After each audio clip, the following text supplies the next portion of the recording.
Assalamualaikum warahmatullahi wabarakatuh. Selamat siang semuanya. Yang terhormat kepada Ibu Widya Retno Prasinta, STMT, dan teman-teman yang sedang melihat kami di sini. Izinkan kami memperkenalkan diri. Perkenalkan, kami dari kelompok 3 yang beranggotakan Delpia Aprilianti, NPM 20323005. Terus ada Siti Hausya Nurpadilah, NPM 20323011. Terus ada Windy Rahmaningsih, NPM 20323017. Terus ada Julia Nurjamjani, NPM 20323020. Terus ada Nia Yunita, NPM 20323007. Terus ada Repa Sri Rahayu, NPM 20323014. Terus ada Anissa Rahmawati, NPM 20323018. Dan yang terakhir ada Tiara Oktaviani, NPM 20323040. Hadir kembali untuk menyelesaikan salah satu tugas dari mata kuliah Manufaktur Land. Membahas hasil dari penelitian kami yang berjudul Implementasi Land Manufacturing untuk mengidentifikasi waste dan meningkatkan efisiensi produksi dengan studi kasus UMKM di Konveksi Kecamatan Solokan Jeruk, yang mungkin sering kita temui, tetapi jarang kita memahami secara mendalam. Semoga presentasi ini bisa memberi wawasan baru bagi kita semua. Di sini ada latar belakang. Latar belakang dari penelitian ini, sektor usaha mikro kecil dan menengah atau UMKM memegang peranan penting dalam stabilitas ekonomi nasional, termasuk dalam industri penjahitan rumahan di wilayah Kabupaten Bandung. Namun, efisiensi produksi ini sering kali menjadi tantangan utama yang dihadapi oleh UMKM agar dapat bersaing di pasar yang kompetitif. Kenapa kita meneliti di Kecamatan Solokan Jeruk? Karena telah ditemukan adanya indikasi pemborosan atau waste pada proses penjahitan ini yang disebabkan oleh aliran produksi yang tidak optimal. Berdasarkan pengamatan kita, terdapat ketidakseimbangan kapasitas antara stasiun kerja, seperti penumpukan potongan kain atau work-in process antara bagian cutting dan sewing. Oleh karena itu, pendekatan land manufacturing ini digunakan untuk mengidentifikasi serta meminimalkan pemborosan guna untuk meningkatkan produktivitas dan aliran produksi. Dan rumusan masalah terdapat 4 poin. Yang pertama, waste apa saja yang paling dominan terjadi di sana, bagaimana kondisi efisiensinya berdasarkan PSM, akar penyebabnya apa, serta merekomendasikan perbaikan menggunakan prinsip Kaizen. Masuk ke tujuan penelitian. Penelitian ini bertujuan untuk mengidentifikasi serta menentukan prioritas pemborosan yang terjadi di lini produksi melalui metode pembobotan, menganalisis efisiensi proses menggunakan pemetaan current state value stream mapping, menelusuri akar penyebab masalah dengan fishbone diagram, serta memberikan usulan perbaikan berbasis prinsip Kaizen guna meningkatkan produktivitas. Batasan masalah, penelitian ini dibatasi pada alur produksi penjahitan rumahan di UMKM Kecamatan Solokan Jeruk dengan analisis pemborosan yang hanya mencakup 7 jenis waste dalam konsep lean manufaktur. Data yang digunakan merupakan data produksi selama periode Januari hingga Februari 2026 dan usulan perbaikan yang diberikan bersifat rekomendasi teknis serta manajerial tanpa mencakup analisis biaya implementasi secara mendalam. Baik, selanjutnya ada sistematika dalam penulisan di penelitian ini. Penelitian ini dilakukan secara sistematis sesuai dengan tahapan pada flowchart. Tahap awal dimulai dengan mengidentifikasi permasalahan yang terjadi pada proses produksi penjahitan di UMKM tersebut untuk mengetahui indikasi pemborosan atau waste. Selanjutnya dilakukan studi literatur guna untuk memperoleh landasan teori yang relevan dengan konsep manufaktur lean pada value stream mapping, PSM, dan Kaizen. Setelah itu ditetapkan tujuan serta batasan penelitian agar ruang lingkup analisis lebih terarah. Tahap berikutnya ialah pengumpulan data melalui observasi, wawancara, serta pengukuran waktu kerja. Data yang diperoleh kemudian dianalisis untuk mengidentifikasi pemborosan serta menentukan akar penyebab permasalahan tersebut menggunakan root cause analysis atau RCA. Berdasarkan hasil analisis, disusunlah usulan perbaikan menggunakan pendekatan Kaizen untuk mengurangi pemborosan serta meningkatkan efisien pada produksi. Tahap akhir penelitian ini adalah penarikan kesimpulan berdasarkan pada hasil analisis untuk usulan perbaikan yang telah dilakukan. Masuk ke dalam pembahasan selanjutnya, izinkan saya Windy Rahmaningsih dengan NPM 2033-2017 untuk menjelaskan di mana manufaktur Lean itu adalah pendekatan sistematis untuk mengeliminasi pemborosan atau waste melalui perbaikan berkelanjutan demi memenuhi permintaan pelanggan secara efisien. Tujuannya untuk apa? Tujuannya adalah untuk meminimalkan aktivitas tanpa nilai tambah agar produksi lebih ramping, berkualitas tinggi, dan tepat waktu.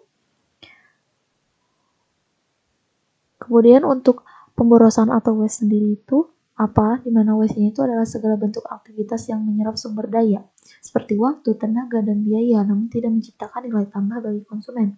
Nah, ada 7 jenis pemborosan yang dimana tidak memberi nilai tambah, yaitu produksi berlebih, waktu tunggu, transportasi tidak efisien, penumpukan stok atau inventory, gerakan kerja yang tidak perlu, proses berlebih, dan produk cacat atau defect.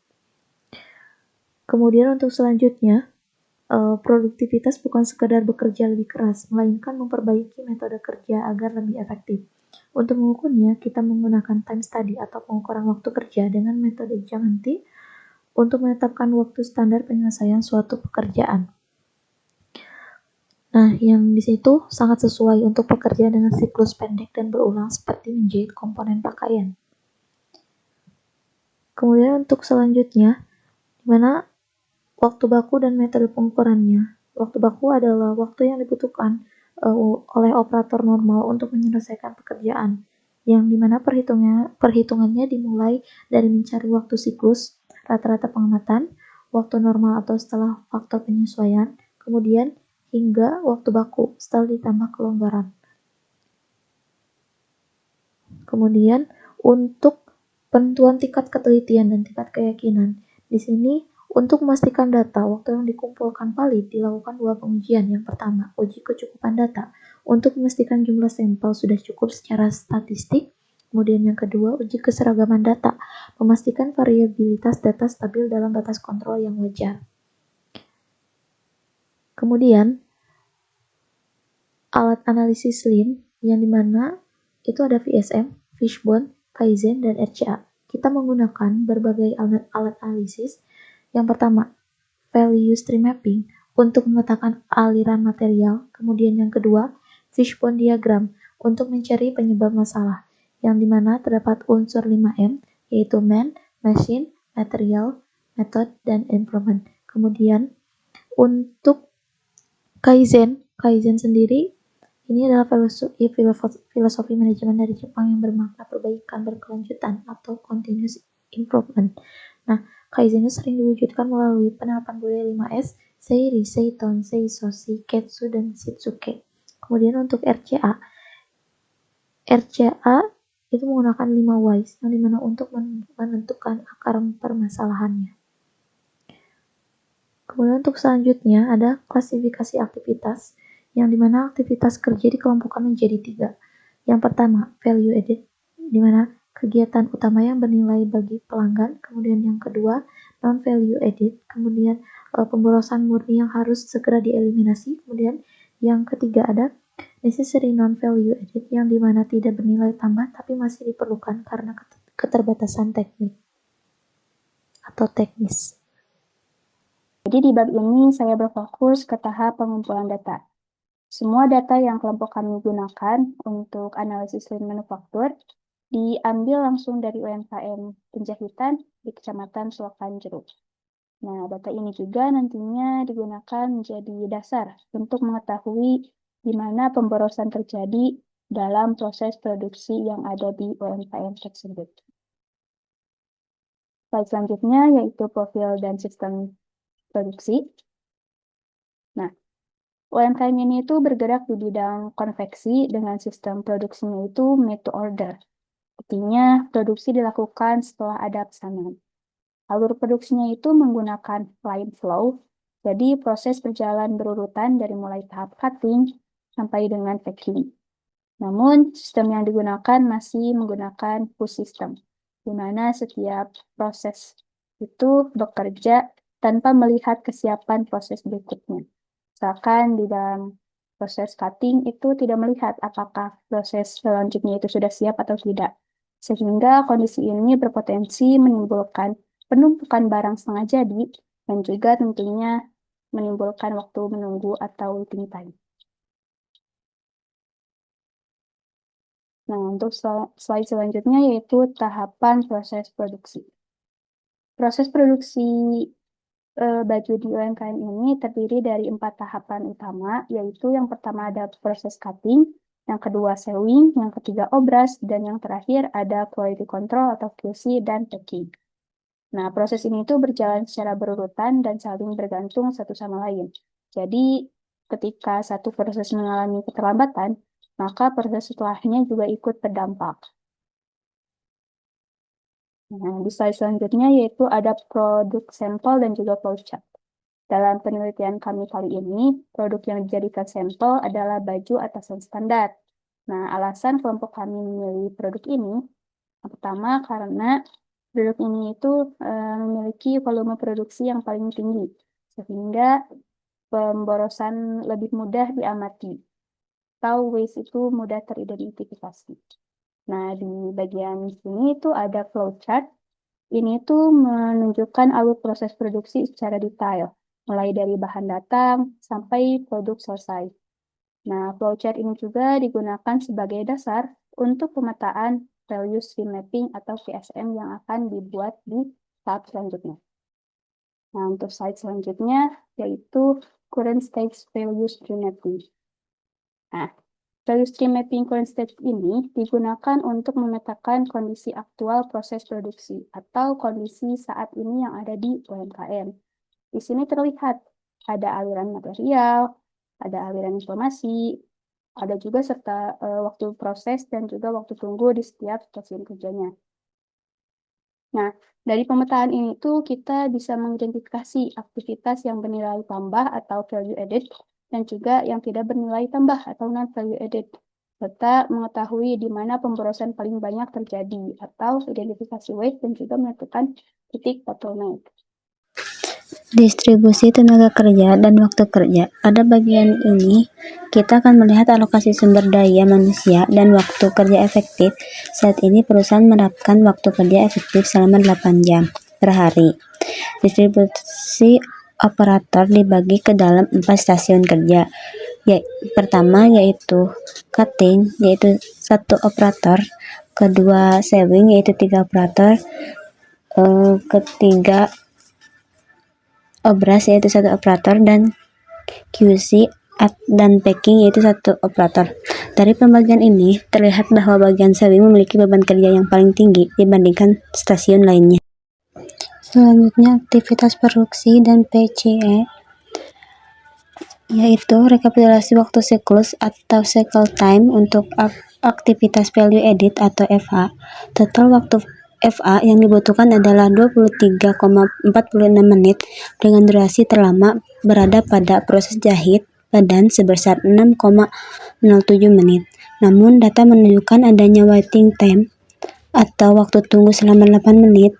Hal ini menghasilkan total lead time sebesar 31,46 menit, sehingga nilai PCE saat ini berada di angka 74,57%.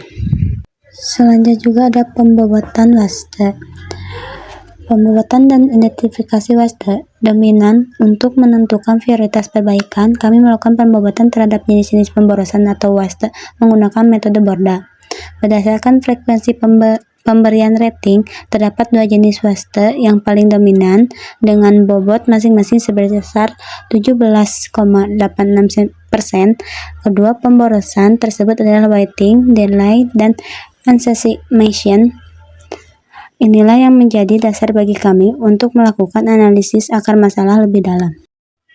Nah, ini yang menjadi akar masalah, yaitu waiting. Dari fishbone, mari kita bedah akar masalah dari waste waiting pada proses penjahitan menggunakan diagram fishbone. Nah, untuk manusia, rendahnya kedisiplinan waktu operator dan kurangnya koordinasi antar operator. Nah, untuk mesin, yaitu mesin jahit sering mengalami breakdown serta waktu setup mesin yang terlalu lama. Untuk metodenya yaitu belum adanya line balancing antar stasiun jahit dan prosedur pengoperasian mesin yang belum standar. Selanjutnya yaitu material dan lingkungan, keterlambatan suplai kain, serta tata letak meja jahit yang menyebabkan antrian WIP. Selanjutnya ada pengukuran, jadwal produksi tidak jelas dan tidak adanya target pengukuran yang pasti. Akar masalah kedua yaitu unnecessary machine dari Fishbone. Terakhir kita analisis penyebab unnecessary machine atau gerakan yang tidak perlu pada proses penjahitan. Yang pertama, manusia. Operator sering mengambil alat dari jarak yang cukup jauh. Yang kedua, metode. Belum tersedianya instruksi kerja standar atau SPO gerak dan adanya gerakan kerja operator yang tidak standar. Yang ketiga, dari segi mesin yaitu posisi pedal dan meja mesin yang dinilai tidak ergonomis bagi operator. Yang keempat yaitu materialnya, penempatan bahan baku seperti kain, benang, dan aksesoris diletakkan terlalu jauh dari jangkauan operator. Yang kelima yaitu lingkungan dan pengukuran. Dari ruang kerja yang sempit menyebabkan sirkulasi langkah bolak-balik ditambah dengan penataan WIP yang tidak teratur serta belum dilakukannya pengukuran waktu elemen kerja secara detail. Pada tahap pengolahan data, itu dilakukan penentuan kasus perbaikan berdasarkan hasil dari pembobotan waste yang menggunakan metode Borda. Hasil perhitungan itu menunjukkan bahwa pemborosan weighting dan juga unnecessary motion itu memiliki bobot tertinggi, masing-masing sebesar 17,86%. Nah, oleh karena itu, kedua jenis waste tersebut dipilih sebagai fokus utama perbaikan karena paling berpengaruh terhadap meningkatnya lead time produksi pada proses penjahitan. Root cause analysis dan usulan perbaikan. Di sini terdapat sebuah gambar perbaikan proses produksi jahit, yaitu berdasarkan hasil root cause analysis atau RCA, pemborosan weighting itu disebabkan oleh ketidakseimbangan beban kerja antar stasiun, di mana penerapan sistem produksi, push system, serta penumpukan work in process akibat keterbatasan kapasitas mesin obras. Sementara itu, pemborosan unnecessary motion terjadi karena tata letak alat kerja yang belum ergonomis dan juga belum adanya standar penempatan alat. Untuk mengatasi permasalahan tersebut, dilakukan usulan perbaikan berupa penyeimbangan beban kerja, penerapan alur produksi yang lebih terkontrol, serta penataan ulang area kerja berdasarkan prinsip 5S. Selanjutnya ada Future State Value Stream Mapping, yaitu usulan perbaikan yang telah dirancang itu kemudian divisualisasikan dalam bentuk Future State Value Stream Mapping atau PSM. Nah, pada kondisi ini, aliran produksi menjadi lebih lancar dengan berkurangnya waktu menunggu dan juga aktivitas tidak bernilai tambah. Penerapan perbaikan tersebut diharapkan mampu meningkatkan efisiensi sistem kerja dan juga memperpendek lead time produksi dibandingkan dengan kondisi awal. Kemudian di bagian analisis, untuk yang pertama ada analisis sistem kerja dan masalah. Berdasarkan pemetaan Current State Value Stream Mapping atau PSM, sistem produksi atasan baju pada UMKM konveksi menunjukkan total waktu yang bernilai tambah atau value added sebesar 23,46 menit dan waktu menunggu atau non-value added sebesar 8 menit, sehingga lead time keseluruhan mencapai 31,46 menit dengan proses cycle efisiensi atau PCE sebesar 74,57%. Hal ini menunjukkan aliran produksi belum optimal karena masih terdapat weighting yang cukup besar. Ketidakseimbangan terjadi antar proses sewing, obras, dan QC, sehingga sistem masih cenderung push dan menyebabkan penumpukan WIP. Analisis Borda menunjukkan waste dominan adalah weighting dan unnecessary motion, masing-masing sebesar 17,86% yang disebabkan antrian proses serta tata letak kerja yang belum ergonomis. Kemudian ada analisis RCA dan perbaikan. Analisis RCA menunjukkan waste weighting dan unnecessary motion disebabkan oleh faktor 5M. Untuk yang pertama, pembagian kerja tidak seimbang. Yang kedua, mesin obras menjadi bottleneck. Yang ketiga, metode, belum ada standar kerja dan sistem masih push. Lalu ada material, WIP menumpuk, serta ada environment, layout belum ergonomis dan belum menerapkan 5S. Perbaikan yang perlu dilakukan melalui Future State PSM dengan lean balancing, batas WIP dan PIPO untuk mengurangi waiting serta penerapan Kaizen, 5S, perbaikan layout, dan standarisasi kerja untuk menekan unnecessary motion. Usulan ini berpotensi menurunkan lead time dan meningkatkan PCE melalui pengurangan aktivitas non-value added sesuai tujuan Lean dalam eliminasi waste dan peningkatan nilai tambah. Kemudian ada analisis ayat Al-Quran. Prinsip pengurangan waste dalam Lean Manufacturing selaras dengan Quran Surat Al-Isra ayat 26-27 yang artinya, dan berikanlah haknya kepada kerabat dekat juga kepada orang miskin dan orang yang dalam perjalanan. Dan janganlah kamu menghambur-hamburkan hartamu secara boros. Sesungguhnya orang-orang yang pemboros itu adalah saudara setan, dan setan itu sangat ingkar kepada Tuhannya. Di dalam surat tersebut, Allah melarang manusia untuk melakukan pemborosan, waiting, unnecessary motion, dan penumpukan WIP, yang itu merupakan bentuk penyia-nyiaan waktu dan tenaga. Perbaikan melalui line balancing, PIPO, dan 5S mencerminkan penggunaan sumber daya secara efisien, tertib, dan bertanggung jawab. Yang terakhir ada kesimpulan penerapan manufaktur Lean pada UMKM konveksi di Kecamatan Solokan Jeruk berhasil mengidentifikasi pemborosan utama dalam proses produksi seperti atasan baju. Berdasarkan value stream mapping, current state, dan metode pembuatan boda, pemborosan yang paling dominan itu adalah waiting atau delay dan unnecessary motion, masing-masing dengan bobot 17,86%. Pembobotan waiting terjadi akibat ketidakseimbangan beban kerja antar stasiun, khususnya penumpukan WIP pada proses sewing dan antrean menuju obras. Pemborosan unnecessary motion disebabkan oleh tata letak kerja yang belum ergonomis dan tidak adanya standar penempatan alat kerja. Analisis root cause analysis atau RCA menunjukkan bahwa akar masalah berasal dari faktor metode kerja tata letak dan pengaturan aliran produksi yang masih bersifat push system. Usulan perbaikan berbasis Kaizen mampu mengurangi aktivitas non-value added dan memperlancar aliran produksi. Future State PSM menunjukkan proses peningkatan efisiensi proses dan penurunan lead time produksi. Dan kesimpulannya terakhir, secara keseluruhan, penerapan prinsip Lean berpotensi meningkatkan produktivitas, efisiensi waktu, dan kinerja operasional UMKM konveksi di Kecamatan Solokan Jeruk. Sekian presentasi yang dapat kelompok kami sampaikan. Mohon maaf apabila terdapat banyak kekurangan.